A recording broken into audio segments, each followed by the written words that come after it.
All right.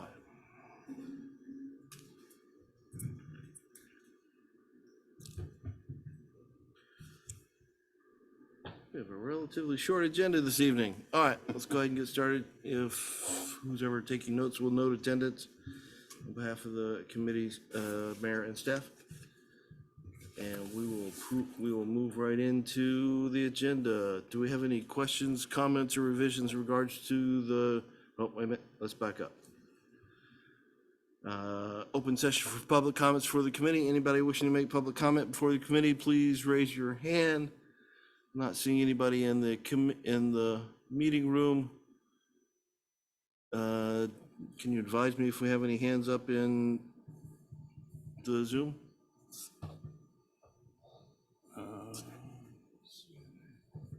Not seeing any. All right. Well, that we'll consider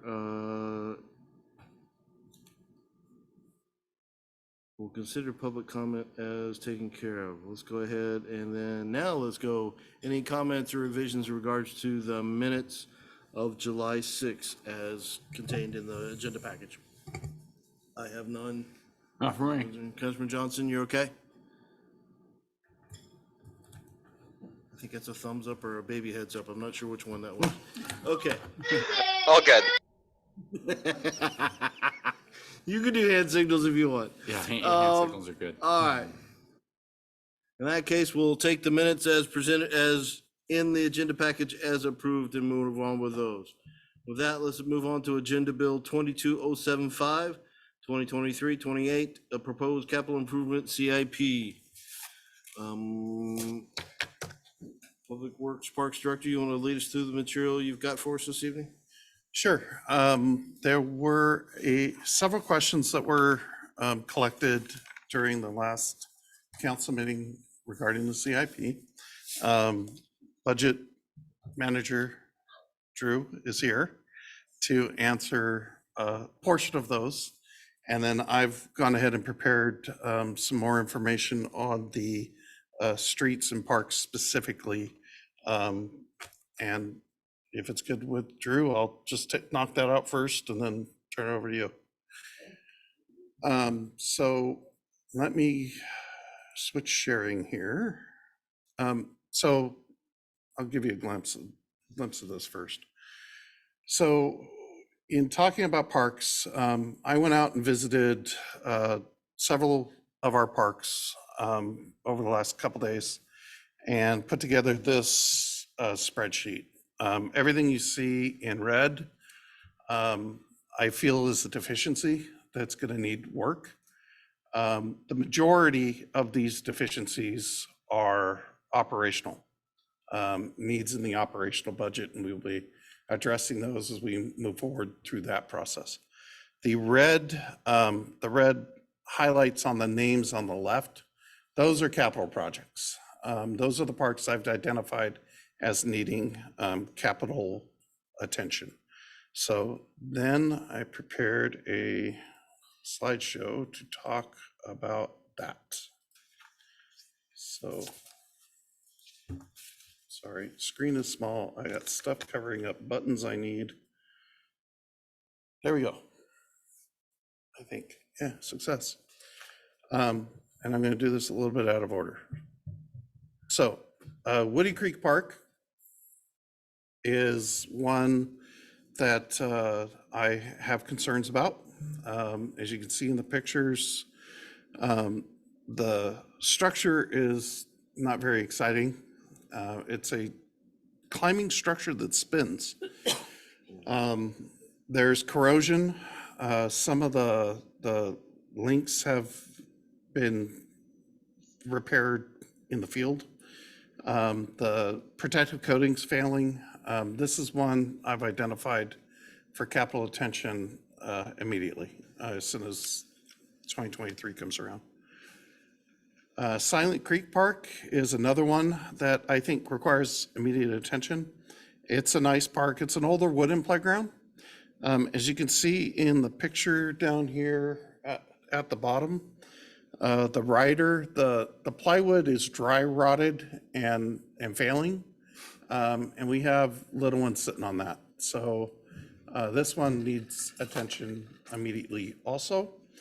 And both of the playgrounds, I'll note, have the wood fall protective surfacing in them. That's also old and matted down and not where it should be. Eagle Park Playground. This is actually one of the biggest playgrounds in our system so far that I visited. It is actually in decent shape. The reason why I'm including it in the first year CIP is that when we do the inclusive playground over at Centennial, it's my intention to relocate the existing Centennial playground to this location. That playground's still in decent shape and I could still get spare parts for it. So we'll get a little more bang for our buck. We'll get rid of the wooden structure, get that structure up there. And then I also budgeted a little extra money to purchase some more inclusive elements that will add inclusivity to that playground also. And then the biggest part of this budget, believe it or not, is the fall protective surfacing, because this is 5,500 square feet of it at $25 a square foot. And then the last for the first year is Denny Peak Park. This also is an older wooden structure. It's definitely showing its age. It also has a separate swing bay. So we need to get this one some attention also. On the third year of the CIP, I've identified Stellar Park. There's nothing wrong with the playground at Stellar Park. Where the difficulty lies is the fall protective surfacing has failed. So the playground. Yeah, literally the ground at the playground has failed. So it is wavy and wobbly and I mean, there's holes, you go like a foot into a hole and stuff in places. It's still intact, it's still doing the job, it's just not smooth and level. So we need to replace the fall protective surfacing at this park, address the sub-base issue, and get this back up and running. So that's why on the playground sheet, it says $0 for the proposed playground, and it's only a fall protection surface project. The next park that I think needs attention is Chanticleer Park. The structure showing corrosion, and this playground, I could tell by what's going on out there. It was originally planned to be bigger when they identified the play structure. And for whatever reason, the playground got smaller, but the structure didn't get smaller. And so when you go down the slide, you get pretty close to a concrete wall. So we need to address that also. And then two other parks, which I did not have pictures for you folks, is Hoff Park, which is another wooden structure park. And we need to replace that structure. It's in decent shape. It can wait to 3 years. And the fall protection there. It also has wood fall protection. And then also Azalea Park. The structure's in good shape, doesn't need to be replaced, but I'd like to get the wood fall protection out and get the proper rubber fall protection down to eliminate that maintenance cost and provide a better experience for our users. That azalea structure is a good structure. It is a good structure. I remember my littlest, when she was still into going to parks, she loved that structure. There was all kinds of fun stuff to do in there. Yeah. Yeah, that's a keeper. Not gonna mess that. I just want to fix the ground out there. And then in 2027, I've identified both Carmichael and Swenson as needing replacement. They're both wooden playgrounds at some of our bigger parks with the fall protection. Now, there is still room for more parks in 2027. I haven't allocated all of the funds, and that is because I have yet to visit all the playgrounds we have, and I didn't want to commit without doing that personally. Yes, sir. When you're establishing an order for replacing these parks, where do you put your priority? Is it on the structures that are most need of repair, or is it on, does it have to do with the load that the park takes, the number of people that visit it? Is there, So my primary concern is safety. Second concern is also a safety concern, but rules have changed since some of these playgrounds have gone in. Chanticleer is an example of that, where the safety distances off the ends of the slides are more than what's being provided. Technically, we're fine because it was built at an age when that was accepted, but that's not a best practice. We don't need kids wearing helmets going down slides. So Not that bad. I know that. it's a pretty, part. it's a pretty shallow slide, you know, it's not like a super steep slide, so. Oh, no, the issue is the end of the slide faces right into a retention wall. Right, but you're not flying out of it But at you're 40 not- miles an hour no, or anything like that. a little bit of silicone spray and no, but anyway. So that's next. Then it is park use. That's why we're looking at Carmichael and Swenson before we look at more mini parks. So that's how we're picking it. And then I'm also prioritizing the wood structures. I was pleasantly surprised at the condition of a lot of our wooden structures. They are showing age, but they're still in pretty good shape, and they're not splinter machines.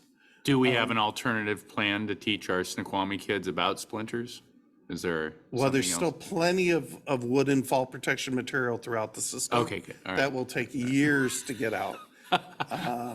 So there's still opportunity for that. And then about 20 feet away from every playground I've been to, there's blackberries. So All right, there's thorns, yeah. So There is some parental requirement on child protection.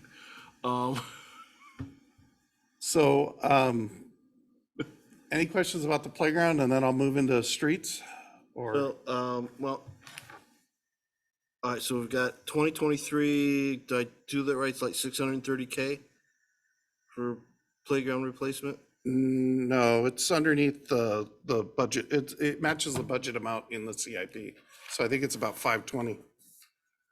Okay, I probably did the math wrong. It's more like 4 something.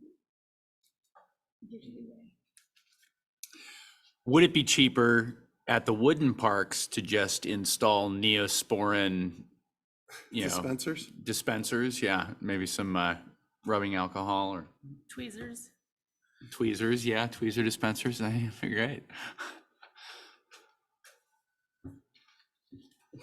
Okay, I'm not getting an answer. I'm not- That's because I may date myself even Were more you by expecting one? I say drawing salve. What was it? Drawing salve. Huh. It's like molasses you put on there and it pulls the splinter out. Oh, wow. And then the other one I guess I did want to hear about the all-inclusive park shifted from 2023 to 2024. is that Correct. right? There was delays on the environmental permitting to get the permits required to do the work. So we have now lost the construction season. So we will break ground come spring. Yeah, you said Stinks. 2024, it's 2023. Oh, I'm sorry, yeah. Yeah, We were 2023. hoping this year and it's going to next year. All right. Correct. Councilman Johnson. We are still hopeful that Riverview's, we can beat the deadline on the construction. Councilman Johnson, you have your hand raised? Yeah, so with regard to the wooden structures, I took my daughter down to Swenson a few weeks ago and she got a splinter pretty much immediately, and about 5 minutes later got another one. So, you know, it'd be nice to move on from wood. But also with regard to the surfacing, I seem to recall a few years ago that some parents came and expressed concerns about the accessibility of some of our playgrounds because we were so reliant on the wood chips. And they seem to be expressing, if I recall correctly, that just having those more solid surfaces would provide significantly more accessibility for their kids. And so, yeah, I'm really happy about that. That's correct. That's why I'm recommending the heavy investment in the other fall protection surfaces away from wood. At my previous position, I received quite an education from a young man who was a quadriplegic. He was 10 years old, who wanted to know why he couldn't play in his playground with his sister, which I was surprised because the playground was accessible. I went out there and we met and we talked, and we went ahead and redesigned that playground and rebuilt it. And I'm happy to report he is playing with his sister at his local playground. But it is my recommendation that we don't do anything else but the solid rubber surfaces that are 100% inclusive and accessible. So then is Eagle Park, the fall protection, is that solid surface? Yeah, all the numbers for these are all poured in place solid surfacing.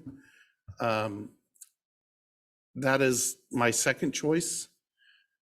My first choice are the 2x2 tile fall protection. They're a little easier for staff to fix. The poured in place requires the use of pretty noxious chemicals, and then you cut a patch out and then put it in, and it's really hard to match. While the tiles, you just plug it out and pop one in. But I had numbers for poured in place, so that's what I ran, and normally poured in place is the most expensive. Yes, sir.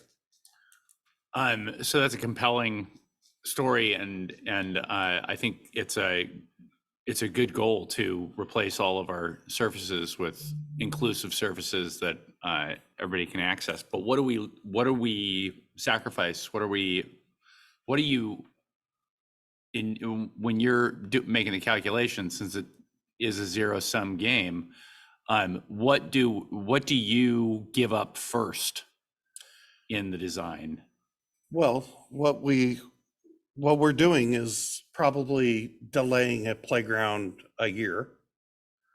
But what you're also doing is eliminating your ongoing maintenance costs with the wood fall protection. So while wood fall protection is the cheapest initial cost, it is the highest ongoing cost. Monthly, staff is supposed to go out there and fluff it. Every year, you're supposed to add to it, and every 3 years, you're supposed to replace it. The rubber materials, they zero maintenance ongoing. You got to pressure wash them every now and then, or clean a drink spill off of them. But they're long wearing, they're tough, they're better for the environment because they're normally made out of recycled tires. They offer better fall protection than anything else, and the maintenance costs are way better. Plus, you get the inclusivity. So you are probably delaying a playground a year, but in the long run, you're going to be saving money in your parks program in your maintenance, fall protection maintenance costs. If I put that other spreadsheet back up there. What do you mean when you say delay it a year? Well, if you add up all the fall protection on 2023, that adds up to a playground or two, right? So if we went back with the wood fall protection, Chanticleer and Hoff could probably go in 2023. But you're looking at the other things I've already pointed out on the cost. But if you look at this, 1, 2, 3, 4, 5, 6, 7, 8, 9, 10, 11, 12, 13, 14 out of 16 parks that I've visited all have wood that is not at standard. So they all need more wood added and maintenance performed to them. And that's going to be a chunk of change to have them come in and blow all that wood in and stuff. And that's operational cost. That's not a capital cost. Can you bring up, do you have a slide on Woody Creek? Sure. As soon as my computer catches up.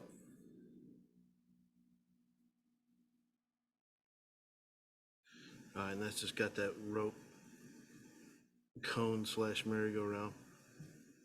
Correct. Was that the extent of the park? There's nothing else in there? There's a table, the garbage can, there is a drinking fountain, and there's about the same square footage as the playground as grass. It's an entrance to a trail though, so that's why it gets traffic.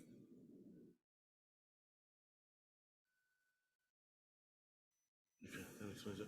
So I guess my concern why I would focus there is, so the proposal is to put poured fall protection in here? Correct, with the new playground.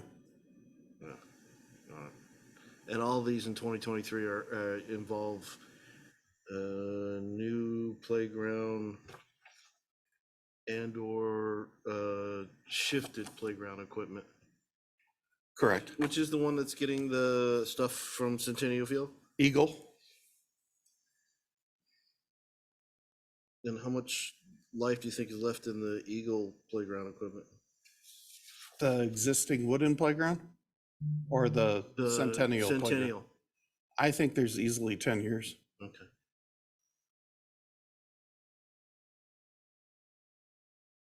And what do you anticipate the gap will be from removing that park from Centennial and the replacement being done?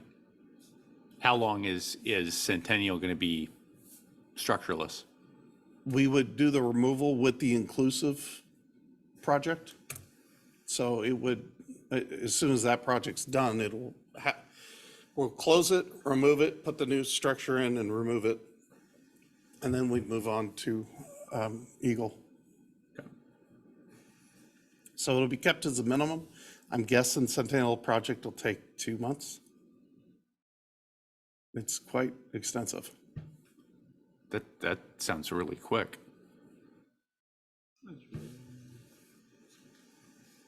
If the weather cooperates. Okay. And when we say 2020, that's actually biennial 2023, 24.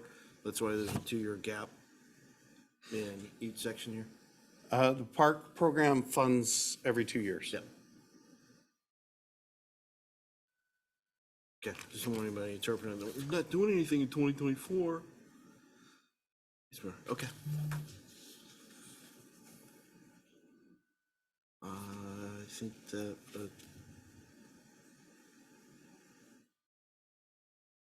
addresses the only concern I got left. So this is a it's kind of a backed in plan, and we had a certain budget already planned in 2023, and you prioritize equipment accordingly to fit within the 2023. No, I went out and inspected the parks to determine if the money that was appropriated was going to be sufficient. I was fully prepared to come in here and tell you we need to budget a lot more money or a lot less. And turns out we got it right. Okay.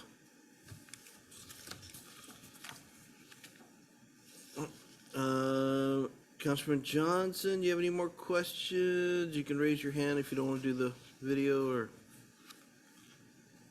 Oh, yeah, I was just getting something out there. No, I did have a question, but I answered it myself. So I am satisfied if the Parks and Public Works Department and Director believes that they have the right money and they can justify it as they've shown, then I am satisfied. Okay. You're okay, Councilmember Benson? I was just waiting on Joe's satisfaction. So, yeah, I'm good. All right, I think we're good to go on that. Let's go ahead and talk into street maintenance. Okay, so we were able to get the pavement improvement plan from the consultant finally. And so thank you, Brendan, over in GIS. He went ahead and did the pictures for us. So we got the map and can see what's actually happening each year. And then I went ahead and put the treatments in for the lines, so that we didn't have some very complicated table. So next year, we're gonna surface seal Douglas and Meadowbrook. And we're gonna provide a thin AC overlay on Mill Pond. No, yeah, Mill Pond. Wait a minute. No, hang So I'm on. looking here, you're gonna do Fairway and Meadowbrook in the 2023, 2024. Correct, that's Fairway. Apologize. Brenda did the mapping, so the streets are right on the map. I'm still learning my way around. Yeah, Parkway to Ridge, okay. And then Meadowbrook Way.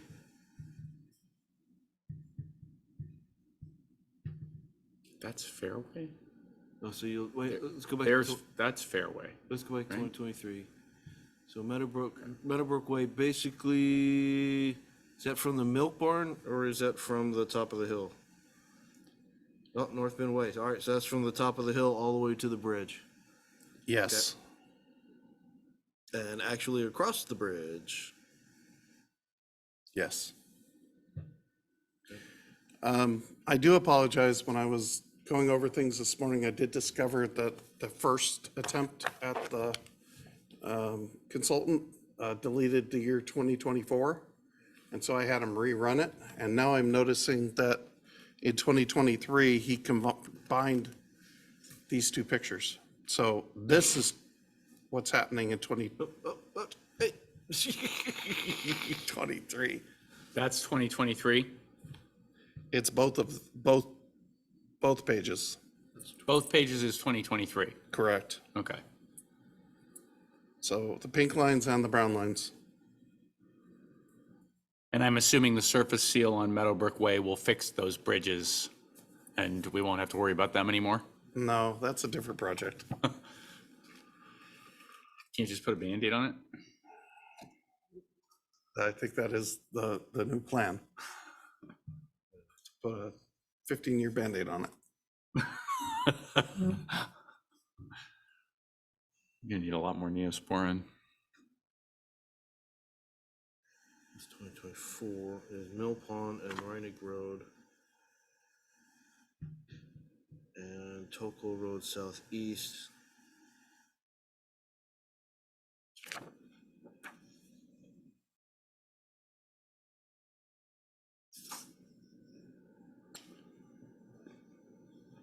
Really? Mike, what's That's involved in the thick AC overlay? So a thick AC overlay will be, first, you go out there and you do conform grinding.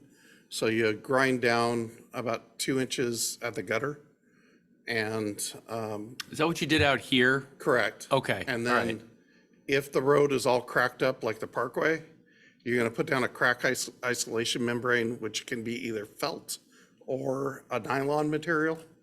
And then you spray down oil, you put that on, and then you pave over that.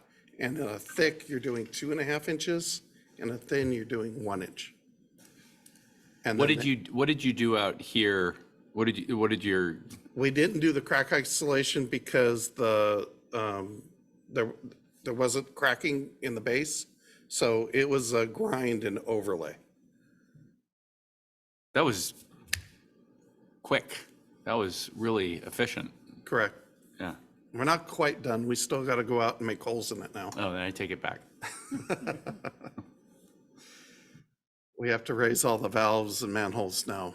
Okay. So they have to go out and jackhammer all that stuff up, but.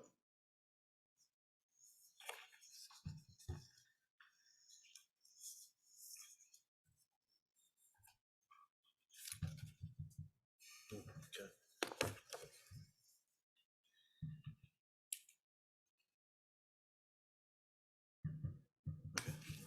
I'll have to digest this. Look at it. All right.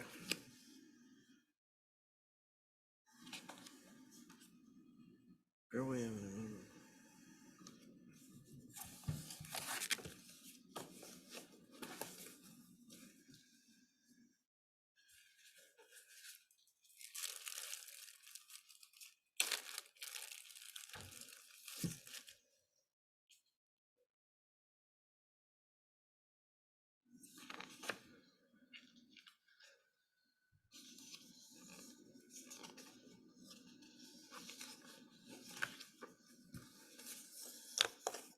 All right, run me through those maps again. Can we go to 2023? Okay.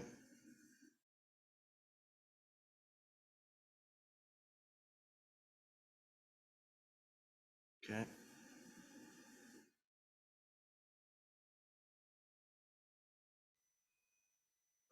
So 2025, we're gonna come back on Meadowbrook. Correct, with a crack seal.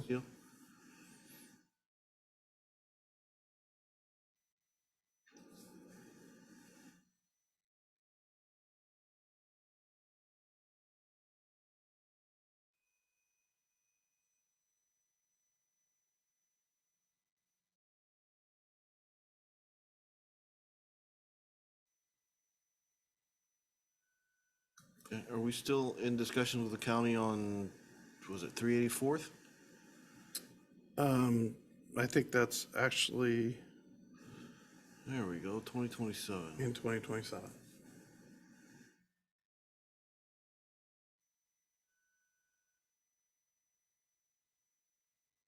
Okay, that answers my other concern. I was a little concerned we were heavily not downtown for the first couple of years.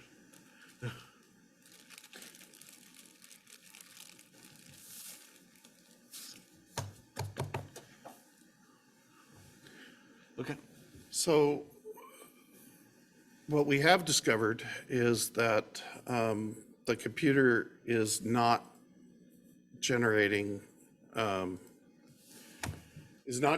project list that uses the total amount amount of money that was projected to be budgeted in the program.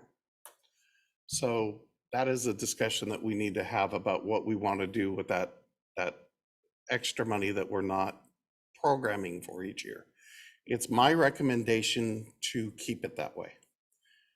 The program is going to prioritize funds to prevent streets from deteriorating to failure. It is not going to allocate any funds to streets that have already failed.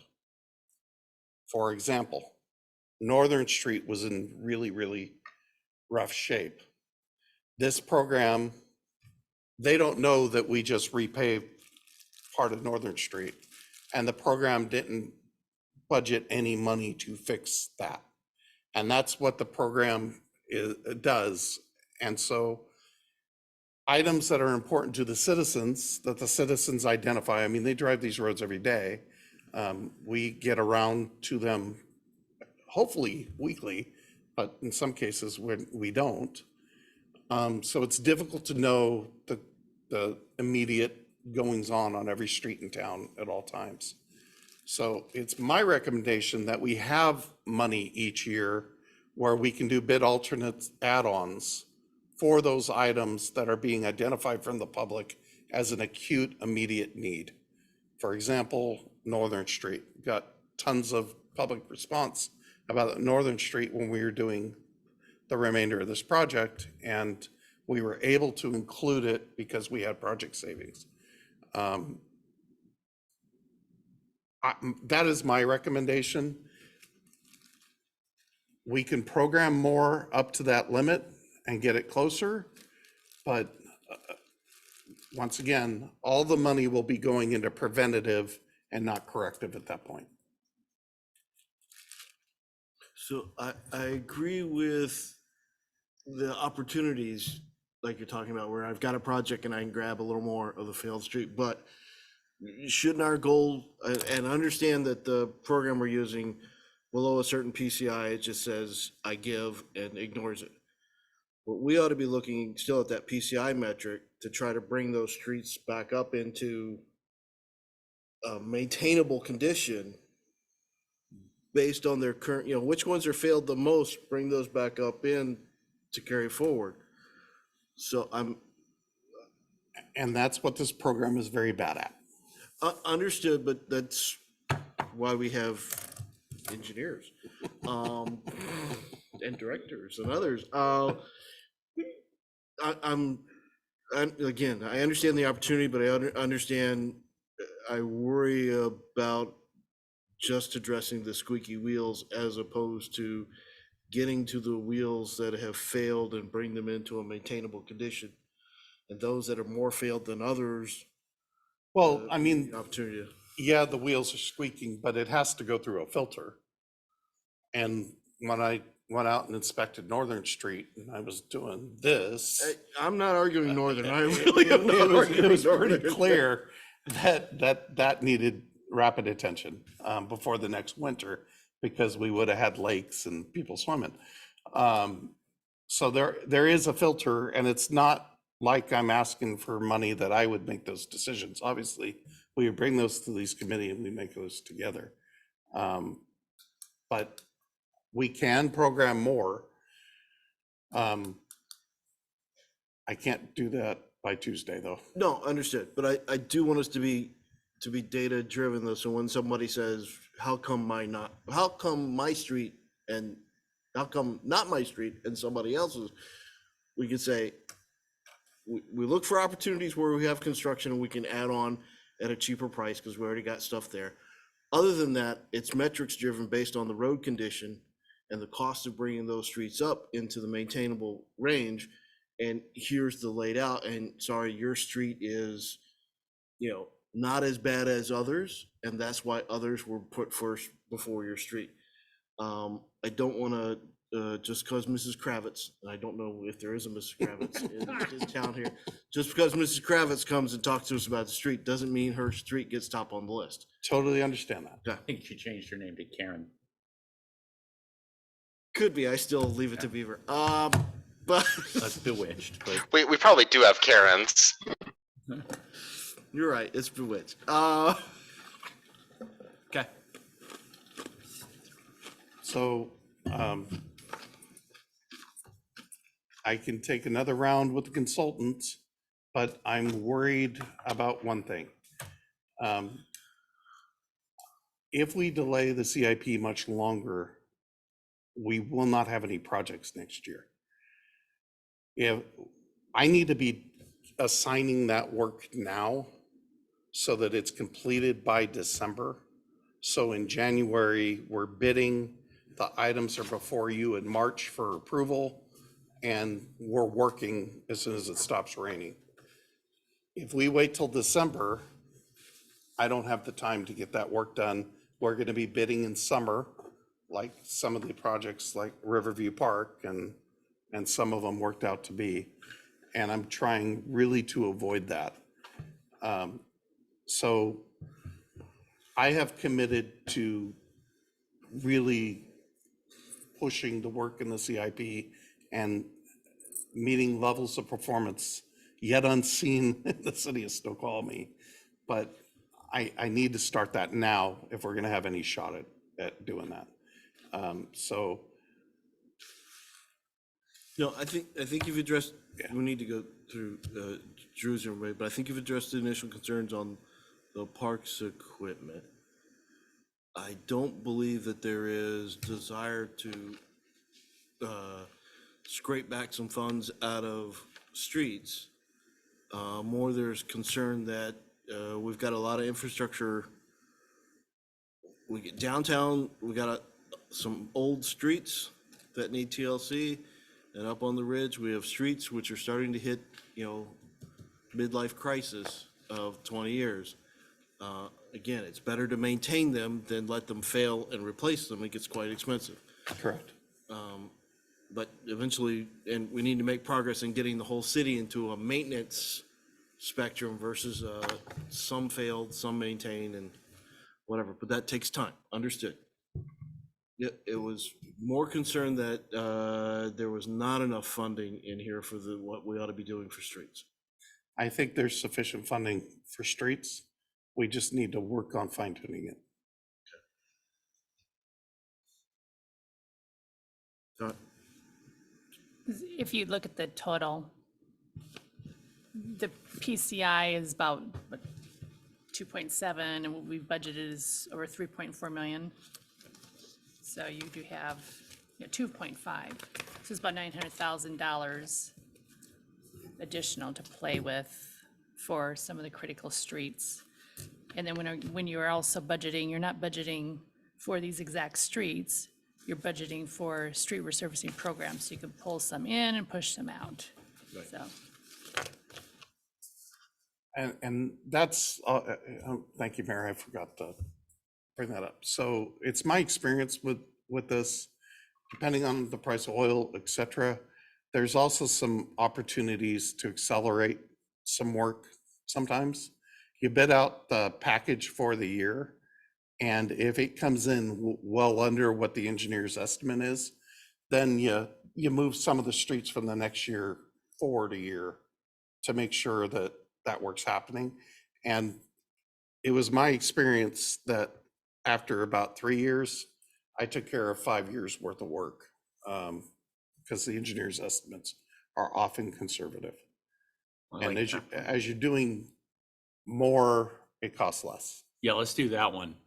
Right, but I also agree with your prior comment of leave some unplanned for the unexpected sinkhole.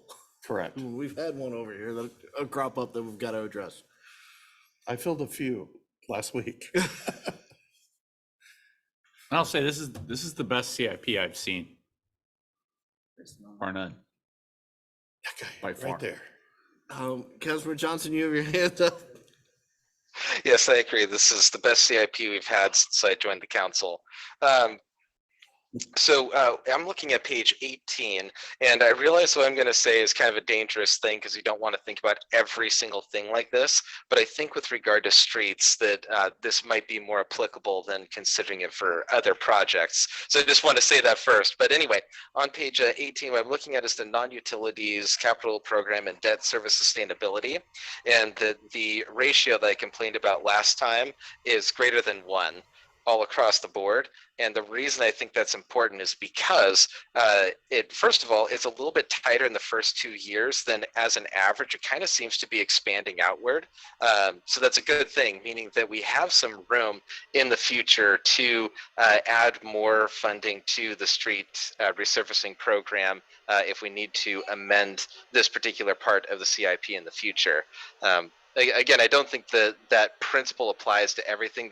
That's how we want to think about all the projects, because then pretty soon that sustainability ratio shrinks pretty quickly. But at any rate, I think the street resurfacing program is something that is very important to our citizens, because we all need to get around. That's just kind of the world that we live in. So we need our streets working for us. And I would be comfortable if the Parks and Public Works Director and the Parks and Public Works Department thinks that where we're at the moment seems to be fine, but it's hard to say necessarily moving forward 6 years where we're going to be. I'm fine using that little bit of slop with regard, in my mind, to the street resurfacing program, if that made any sense. It did. Yep. Yeah, especially if we can get 5 years of work done in 3 years for the same money. I'm a big fan of that. I'll give it my best shot. Oil prices have to go down sometime. Drew, do you want to take it from here?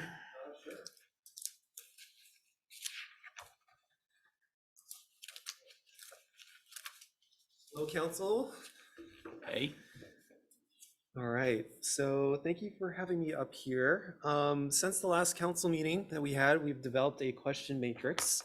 Mike went through a couple of those questions on that question matrix, and I want to thank him and his team for all the diligence that they've provided over the past week to get this all prepared. Just to go a little bit into our last kind of discussion a little bit, for council's edification, we do have the sheets, and I'm going to share my screen next, where we are looking at potentially what we adopted at the 2025 non-utility CIP, the most recently adopted CIP, which was in May of 2021, as well as the one that we're presenting here. Back then, when we adopted the non-utility CIP back in September of 2019, we didn't have a PCI back then. In fact, we didn't really have very much data to work with back then. And so for the part of the reason why we've actually back then actually budgeted about $4.4 million is because we didn't quite know exactly how much would actually cost the city. And that was based on the estimate provided to us by the Parks and Public Works Director at that time. Oh, but let's do back up. Mhm. We've done no less than 2 PCI reviews of the streets here. I believe one of them, Yes. we missed out on getting that information, but there's the one that was done with the car and a video that is out there. So We should still have that information. the most recent one that was incorporated into the one that we had adopted in May of 2021. That PCI report that provided us with the number of recommended streets that we would repave and resurface and provide any sort of treatment that we needed to, landed us at about $2.3 million. And that is what you see on your screen right here. This is the CIP worksheet that we produced back then. In essence, back then, we were gonna play catch up a little bit for 2021 and 2022. That's why you see dollar amounts in roughly the $600,000, $500,000 range, and then it would drop off to about $300,000 to $200,000 over the preceding 4 years. And in total, that 6-year plan at that time was $2.3 million. The one that we're proposing, or the one that was shown to you today, with all the qualifications provided under your tab from the consultant itself, was estimated about 2.6. From 2020, when that previous CIP was produced, to the one that's produced here before you today, that's roughly a 5.75% annual increase is what you're seeing in terms of the cost provided. As Mike has stated, that we need to hopefully retain that money within the street resurfacing program, because all we're doing is taking care of the streets that are currently functioning fairly well. And so maintaining that money so that we can actually bring some of the other streets up to par with where we're at is in essence kind of why we budgeted beyond maybe that 2.7 million that you see listed in this PCI. So in essence, I think hopefully we've answered your questions regarding that well enough. We've got the worksheets previously, so if we need to get into it at the next council meeting, we can certainly bring these up and kind of work through the history from what council has seen in the past and what I've been through since I've been here and all that. So I'm more than happy to provide that historian role overall. So with that said, I guess we can hopefully close the book on that question. The next question I'd like to discuss just briefly is Councilmember Lasay's question from the council meeting. He asked what percentage of grants, appropriations, or other revenue sources listed as secured funds and that we can reasonably rely on for each of those years. As part of our financial schedules, which are on pages 32 and 33 of your CIP document, you'll see that there's a couple sections, and I think we need a larger podium up here. So you can sit at the desk if you want. Well, What pages did you say? 32 and 33. Yeah, so the statement of non-utility CIP sources, uses, and cash balance, as well as the statement of utility CIP sources, uses, and cash balance. Happen to take a look at page 32. You're going to see in bright yellow section, really a gold section there that says capital projects with grant funding approved. And that section in essence tells you that those are the projects where we know we're going to obtain or have the grants approved or by the agency, right? Granting authority, there you go, right, to us, and that they've signed off on that. And so consequently, when we add that up, especially in regards to the non-utility CIP, we've got this table up here for you. I don't know if you can see that on your screen or if you want to go take a look at it. But this is something that we would hope to provide to council, the next council meeting. It describes our secured grants, appropriations, and other revenue sources and compares that against what we have unsecured. And so the top gold section that you see there is secured. The orange section that you see below that is unsecured right now. And you can see that most of the secured dollars are within 2023, 2024, and a little bit in 2025. So at least over the next biennium, we can reasonably expect, and by the granting authorities, that we will have that money right there for us to use on those projects that you see listed. I know it's a bit blurry, so we will send this out as hopefully a part of the council agenda packet that will go before you. And you can see that most of the remaining unsecured amounts are from 2025 and beyond, particularly in regards to the community center expansion project. The next 2 years will give us the opportunity to go pursue those funds as aggressively as possible, so that hopefully we can have those secured by the next biennium. And Drew, I believe that top section is goldenrod. Goldenrod, okay. Yeah, so- Thank you. So So with the Meadowbrook Bridge, background on that, so that's $870,000 unsecured the next 5 years. What's the reaction to that? How do we feel? How do we address that? I don't think we have Jeff Hamlin here with us today. He's on vacation. So the Meadowbrook, that's the big metal one Yeah. over the river. Not the two little ones down the road. That one does qualify for federal bridge funding. So I don't know where we are in the process of applying for it, but it does qualify. So it should be relatively programmatic to get that money.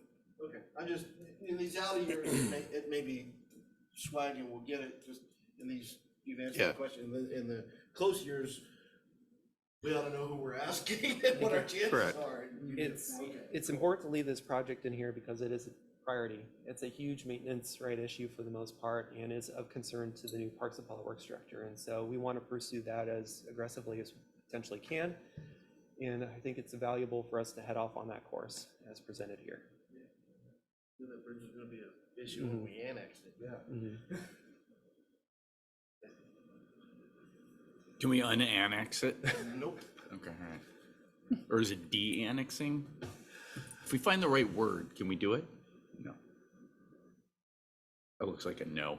No, well, theoretically, I believe you can actually annex it back into the county if you get 60% of the landowners to say, yeah, I want to go that way.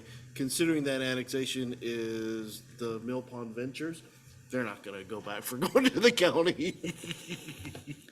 And there was a request from neighbors that live up on Raining Road to please annex us in so that someone would take care of a road. They take care of it. So hopefully this is sufficient to handle Councilmember Lasay's question in regards to that. What percentage of grants, appropriations or other revenue sources, secured funds? We've got the percentage listed here. So roughly 32% of the total is secured and 68% is unsecured right now. So that's the percentage. But the majority in the next 2 years Yes. is secured. Correct. And we have a plan of how to at least go ask for that unsecured in the next 2 years. Yeah. Right. Yeah. Okay. Another question that Councilmember Lasay asked is he hasn't seen expenditures exceed more than, say, $10 million per year. And while council may have not seen that, it is the intention of the administration to kind of deliver on this CIP as completely as possible. Parks and Public Works Department is devising an implementation plan under new leadership, Mike here, to support project delivery. Furthermore, I would say that council should probably consider 2 points. First one is the pandemic and the resultant policy and administrative decisions have had actually a large impact on project delivery and thus capital expenditures, especially over the past 2 years. The hiring freeze that was implemented at that time to help us conserve dollars during the pandemic had a major impact on our engineering staffing over those past years. In fact, that was probably one of the most impacted departments in addition to the state police during the past 2 years. And consequently, if you don't have the staff and they have to take on additional responsibilities, such as construction management during the past 2 years as well, that's kind of necessarily resulted in less spending in terms of capital. Furthermore, I'd say the CIP is largely driven by the need to maintain levels of service, protect the condition of our assets, and to meet community expectations. Consequently, in order to accomplish the above, which maintain level of service, protect the condition of our assets, and to meet community expectations, cities should consider spending more than $10 million annually. And I think we've hopefully identified a CIP that kind of reflects those 3 points there. And that's our intention, is to spend more than $10 million annually, just because we have needs and community expectations that we're hoping to achieve. But it's, okay, a couple of reflective points. One, the condition of our eyes being larger than our stomachs is not necessarily it's been a consistent, okay, beyond just the pandemic, okay? which is, it's kind of nature of the beast. No plan survives touch with reality, okay? So we'll plan these projects in, we'll get sinkholes or something or other, or monkeypox will take over, and we may not get to some of the projects. That's kind of an understanding of that condition, and that's where we're done. Case in point, when we did the bond for the utilities, at the time we did that last one, that $35 million bond, there was desire to actually do more bond, but we held off, knowing the condition that we often estimate more than we can chew, just because of the environment, because we can only handle so many projects. Not that staff is not burning through the projects, but it's, you know, you think it's this big of a statement of work and it works out to be this big, well, then something else comes off the table. So it's out there, but it's just a factoid to calm people. I wouldn't, if we can go through these projects at the rate we're talking about, fantastic. What I think worries staff a little bit is, should it be the dollar amount that we have done in the past should drive what we should be doing in the future, or is it the levels of service that we want to provide to the community that should be driving? And so in essence, that's what we're trying to get out with the CIP, is we're identifying the levels of service that the community expects overall and trying to meet that by budgeting appropriately for that. Implementation is extremely hard, as I'm sure both of you are aware, your own kind of current positions as well. But we are striving to do better overall. The pandemic was certainly a hard circumstance for us within the city over the past 2 years, and I would just, I guess, beg for some time, right, for us to get this straight and get it going in the right direction. So, No, if anything, I come from the what we haven't formally done, if I go through the Deming route, is when we do run into the condition where our eyes are bigger than our stomach, we haven't asked ourselves, what happened? How do we change that? right. We've always said, we understand what happened, it's okay. And we go on. We do that rather informally. We may want to do that formally so that if, you know, if we need to go contract a project and engineer to help us out, we can at least have that discussion and move forward along those lines. But okay, and we've done that in the past. Mr. Shamus? So one of the things that I've discovered that's very difficult operationally and capital wise is actually getting through the current processes, current financial processes in place. Literally, Jen and I had to come up with a form today in order to buy drinking fountains because there was nothing there. I recently got a purchasing card, which streamlines purchasing small parts. But yesterday I had to buy parts for a swing set, and I'm nuked for the rest of the month because I can only spend $2,000 a month total on that card. So I think that we are making those changes to help us correct that. Jen's working really hard on the financial policies, which are critical to removing those obstacles to allow us to do more for the citizens more efficiently. You're also using the purchasing group. I'm sorry. You're gonna use the purchasing group. You're And going forward. the other thing that I'm brought to the city and legal's working with them now, and we're working, there is so you've heard about RFPs and you've heard about RFQs.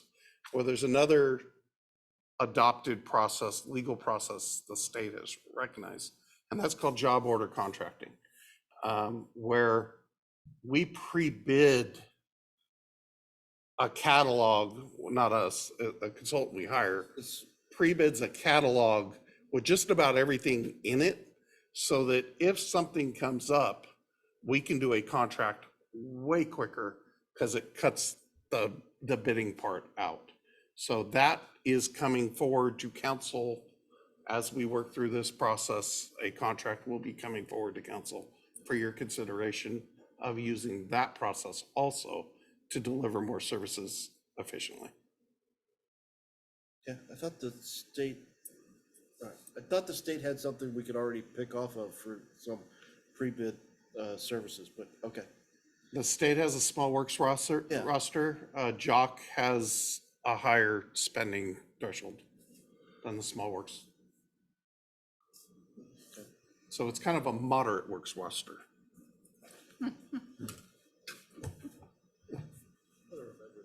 So the last thing that I would like to talk about is some of the questions from Councilmember Johnson. In fact, they were fantastic comments from him, and I just want him to know that we are going to get to them as we produce the next version of the CIP. And so we're hoping to start that tomorrow after the discussion today to update the CIP. That included a lot on page 18 regarding committed capital taxes. Councilmember Johnson would like to see the sustainability ratio. He wants to get the difference from that, just not a ratio number to work with. And then he asked as well, I think regarding capital sources, to combine the pie or remove the combination pie chart that included both non-utility and utility sources. So we talked a little bit about addition by subtraction in that regard. And then I think in essence that probably handles most or all the questions that I believe we had addressed to staff at the last council meeting, and we'll bring back our answers and share with them at the next meeting as well. Hopefully address that. But we thank you and the Parks and Public Works Committee for their time this evening, and turn it back over to Mike. So Turn back to you. All right. He's the chair. Yeah. Thank you. That's a good chart. Probably do want that one for council. Like the goldenrod. Nice. All right, so that, does that conclude the discussion on the CIP at this stage? Unless you or any of the other council members have any more questions. Councilman Johnson, you okay? Just wanted to thank staff for the hard work that they did, because they turned this around pretty quick. Councilman Vincent? I got a request from a citizen this week. He had I think he emailed you to dumb name, but it was a good. What was it? Was it Brian Holloway? It was Brian Hall. He spelled it with an I though, or no, with a Y. He spelled it with a Y. Or no, I with an spelled I. it with a Y. Yeah, he spelled it the dumb way. But he was asking about the elk turnoff. Is that something that's going to be included in the trail, in that trail improvement plan? It's not in the current project. It's a future project that it looks simple. It looks easy. It looks like you can go out there and just dump a dump truck full of rock and make it nice, throw up some split rail fence and call it a day. Nothing in government is ever that easy. That will require coordination and with WashDOT, because we're exiting off a highway and entering onto a highway. It's going to require a redesign, so there's an acceleration and deceleration lane.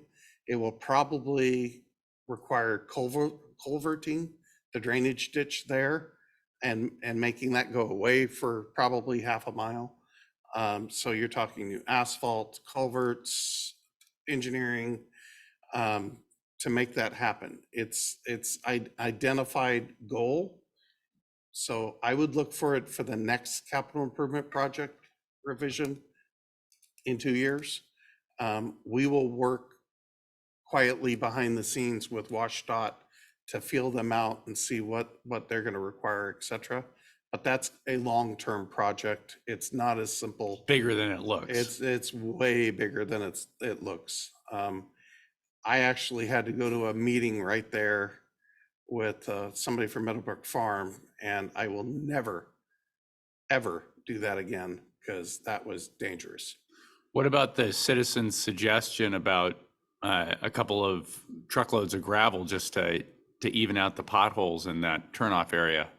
Would that be an attractive nuisance? Correct. I think that would facilitate more traffic. In fact, my recommendation is that we actually close it.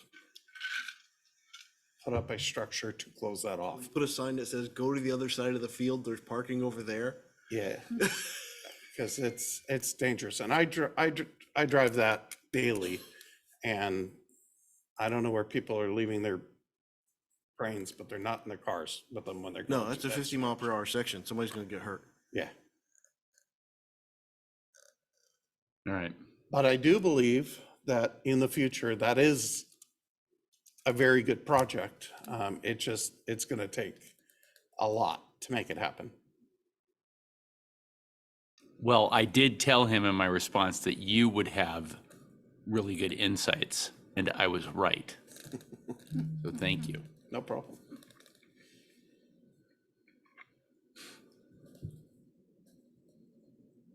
Okay. Before we close out though, I do wanna, I guess address part of my email in regards to canceling this meeting. If possible, if there's opening, I do wanna start, parking lot of items we can bring on for discussion, education. That if we end up with no agenda, we can we can bring those forward. It might be good for us to, look at, the wastewater system, what we've got, the water system that we have. It would be good to educate, we've got relatively new council, what is a PRV? How many do we have and why?